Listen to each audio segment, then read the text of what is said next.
What's going on, everyone? It is finally here, the end of June, which means we are finally getting some new content for Apex Legends Season 9. We are getting the Genesis update, which is going to bring us all the way back to when the game first launched with the original Kings Canyon map and the original World's Edge map.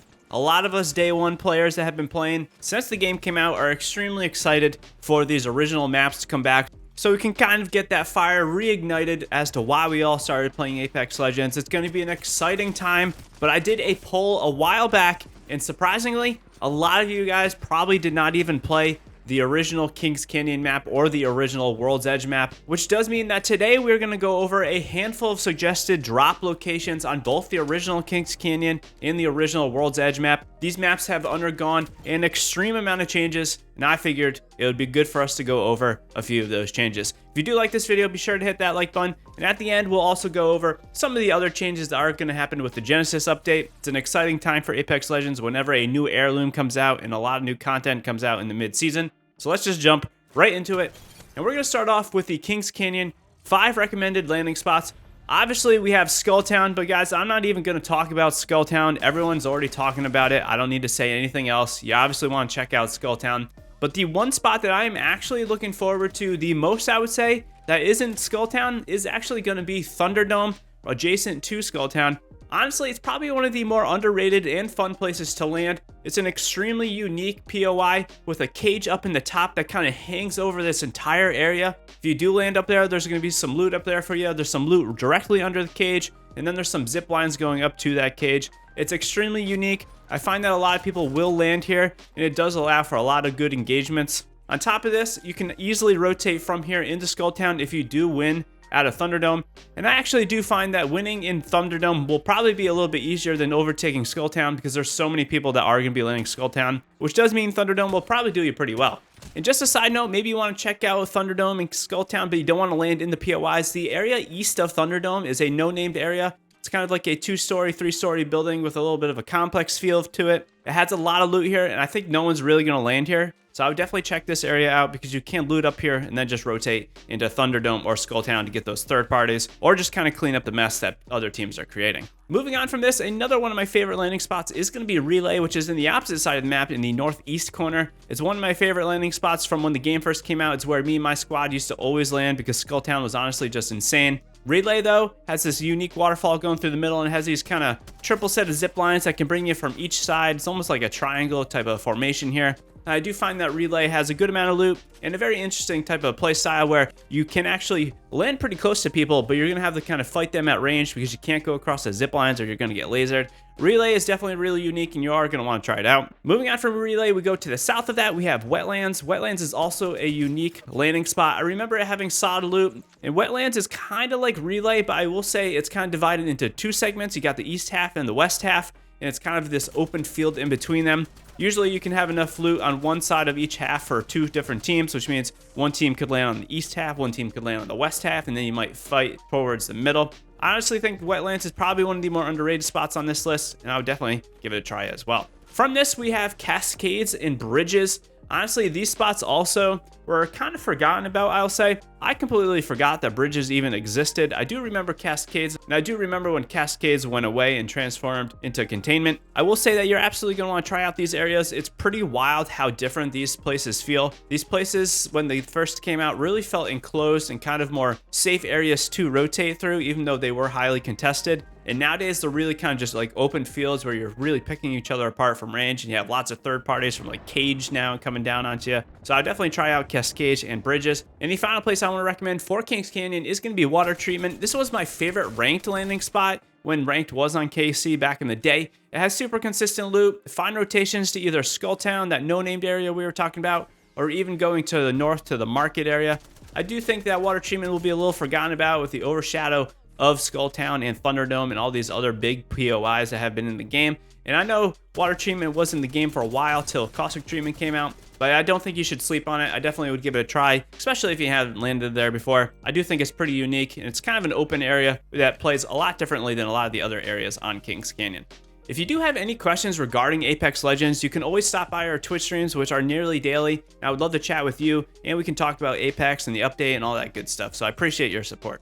Moving on from Kings Canyon, we now have World's Edge. World's Edge came out at the start of Season 3, which was about 6 or so months after the launch of the game. And I will say World's Edge has probably not seen as drastic changes as Kings Canyon has, because obviously Kings Canyon kind of lost a quarter of the map when it just fell into the water. But World's Edge has still had a lot of refinements over the years. And of course, my #1 recommended dropping spot is going to be Capital City.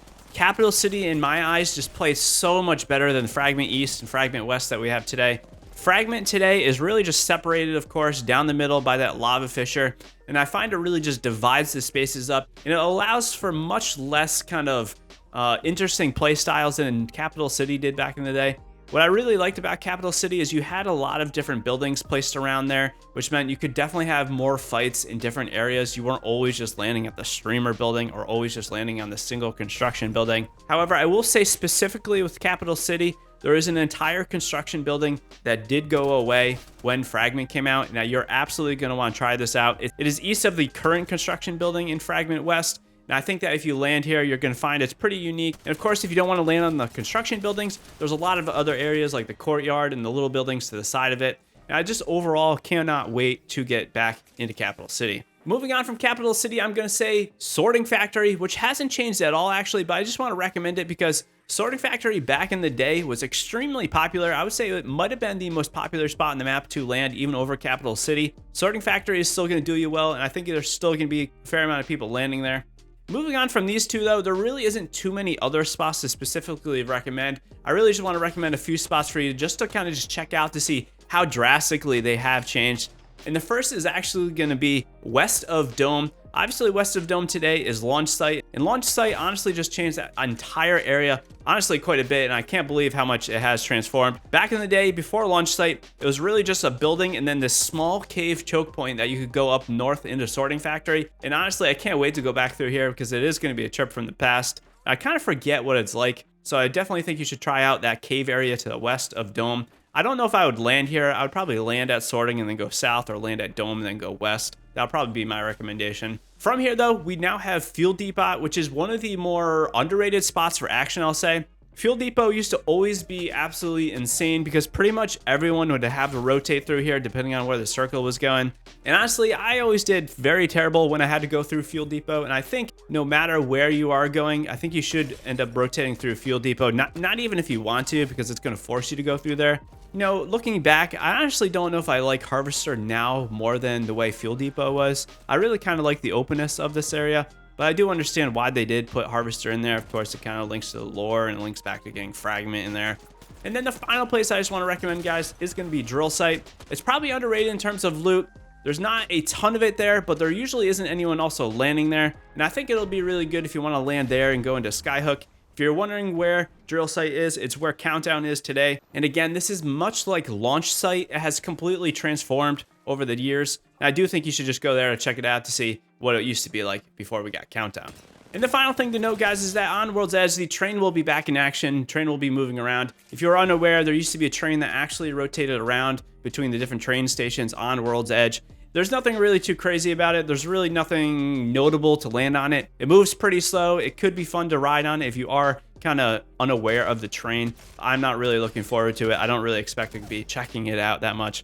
But if you want to, the train is there for you. Moving on from this, guys, just a few other things about the update in case you are unaware. Of course, we have some past event skins coming back, which I am extremely excited for. My favorite Pathfinder skin, Plastic Fantastic, is actually going to be in the shop the second week. So if you do want to get that skin, absolutely go check it out. I think it's a great skin. It's one of my favorite. And then the first week, we have the Octane and the R301 skin that I absolutely regret not getting back in the day. So I'm excited to see these coming back. There's pretty much no skins out there that I don't really regret getting, except for that R301 skin, so I'm excited to see that come back. We also have the free event tracker, which is coming. I do think it's nice to see a little bit more Watson love. We're getting another Watson skin. I don't really hate any of the stuff that we see in this free event tracker. I think it's good. You know, it's always good to have these free items that you can unlock, even if they're not as exciting as the event skins or the skins you can buy. It is still nice to get something for free. Of course, we have Watson getting that major buff of the 20 Nessies that she can place on the ground. Of course, we also have that Revenant Heirloom.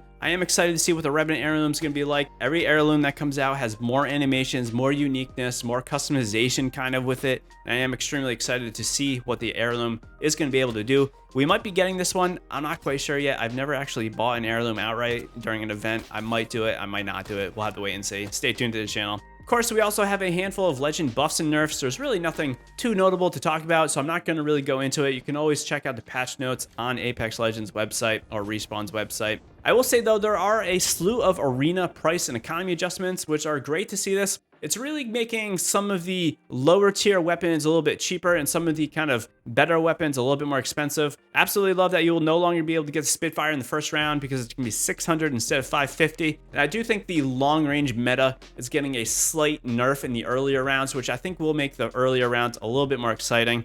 I am excited to see how Arenas is playing out. I am disappointed that we're not getting Ranked Arena, but I understand it. I want it to come out in a good shape, in a good form. I don't want it to launch and have it be a sloppy mess, and then, you know, it pretty much destroys the Arena mode. So we'll have to wait and see for Arena Ranked. It's probably coming out next season. And then finally, just one last thing. Honestly, one of the more underrated changes that's going to be happening during this update is that you're going to be able to ping your ultimate ability now. So if you have your ultimate ability, you will be able to ping and let your teammate know that you do have that ultimate ready to go, which is going to make certain legends like Revenant and Crypto and those really kind of offensive ultimate legends really be able to kind of coordinate them a little bit more. And I absolutely think it's a great thing if you are a solo queue warrior, because you will be able to use some of those ultimates a little bit more efficiently.